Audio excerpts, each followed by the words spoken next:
हिमाचल प्रदेश के मंत्री विक्रमादित्य सिंह ने शिमला में एक बयान में कहा कि यूपीएस को लेकर सरकार विचार करेगी। उन्होंने बताया कि जब राज्य सरकार ने ओपीएस लागू की थी उस समय यूपीएस अस्तित्व में नहीं था। इसे केंद्र सरकार ने हाल ही के बजट में लागू किया है। अब सरकार इस योजना पर चर्चा करेगी और इसके लाभ हानि का विश्लेषण किया जाएगा। नहीं, इस पे हम डिस्कस करेंगे क्योंकि हमने जब ओपीएस को लागू किया था उस समय तो यूपीएस नहीं था। ये बाद में लागू किया गया है और केंद्र सरकार द्वारा पिछले बजट में इसकी अनाउंसमेंट हुई है और उसके बाद इसको किया जा रहा है। तो इस परिप्रेक्ष्य में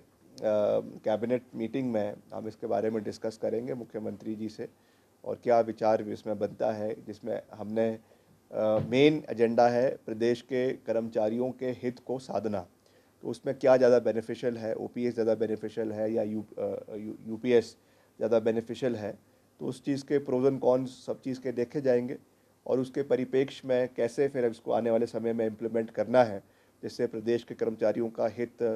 बरकरार रहे। उस दृष्टि से हम आगे बढ़ेंगे और निश्चित तौर से जो इसके फाइनेंशियल इम्प्लीकेशंस है उसको भी स्टडी करने की आवश्यकता है। कितना बोझ उससे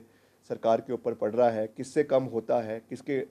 कि कौन सी स्कीम को अडॉप्ट करने से कम बोझ पड़ता है, इन सब परिप्रेक्ष्य को देखा जाएगा और उसके बाद जो है कैबिनेट और मुख्यमंत्री जी इस पे अंतिम फैसला लेंगे। ये जो 9,000 करोड़ रुपया अभी तक नहीं मिल पा रहा है, जिसकी डिमांड लगातार 2 साल से आप कर रहे हैं, क्या है जो इस विषय को केंद्र सरकार से टेकअप करता है, तो आई एम श्योर उनका रेगुलर कॉरेस्पॉन्डेंस उनके साथ चल रहा है और मुख्यमंत्री जी इस विषय में काफ़ी बारी सार्वजनिक रूप से भी बोल चुके हैं और पार्टी फोरम पे भी बोला है और कैबिनेट में भी इसके ऊपर चर्चा हुई है कि जो उनका पैसा 9,000 करोड़ रुपए वहाँ पे जमा है,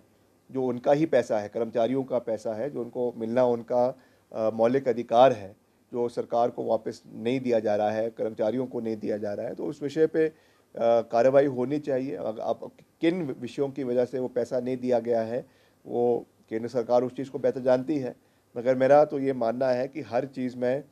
राजनीति नहीं होनी चाहिए। अल्टीमेटली हम एक फेडरल डेमोक्रेटिक रिपब्लिक में रहते हैं जहाँ पर राज्य का अपना एक रोल है, केंद्र का अपना रोल है और डिफरेंस ऑफ ओपिनियंस हो सकते हैं। अलग अलग पार्टी की सरकारें केंद्र और प्रदेश में हो सकती है, मगर कुछ ऐसे विषय होते हैं जो प्रदेश हित के विषय हैं, उसमें हमें एक कलेक्टिव रूप से आगे बढ़ने की आवश्यकता है। प्रदेश के विकास, होलिस्टिक डेवलपमेंट, चाहे वो टूरिज़्म है, चाहे वो कैपिटल इंफ्रास्ट्रक्चर है, रोड इंफ्रास्ट्रक्चर है, हेल्थ केयर है, उसमें हिमाचल बिना केंद्र के सरकार के साथ सर्वाइव नहीं कर सकता है। ये एक जो है एक फैक्ट है। हिमाचल वैसे भी एक पहाड़ी राज्य है और यहाँ पर हर तरीके से केंद्र का सहयोग हिमाचल को, केंद्र का वर्धस्त हिमाचल को होना बहुत आवश्यक है। तो मैं तो यही निवेदन करना चाहूँगा कि हमें हर चीज़ में राजनीति ना हो। जो अधिकार हिमाचल का है, जो मसले हिमाचल के लगातार, चाहे वो भाजपा की सरकार के समय में, चाहे कांग्रेस के समय की सरकार में, जो हम दिल्ली से उठा रहे हैं, उनके लिए हिमाचल को पूर्ण सहयोग मिलना चाहिए क्योंकि ये केवल हिमाचल सरकार की बात नहीं है, हिमाचल के 70 लाख लोगों की बात है, यहाँ के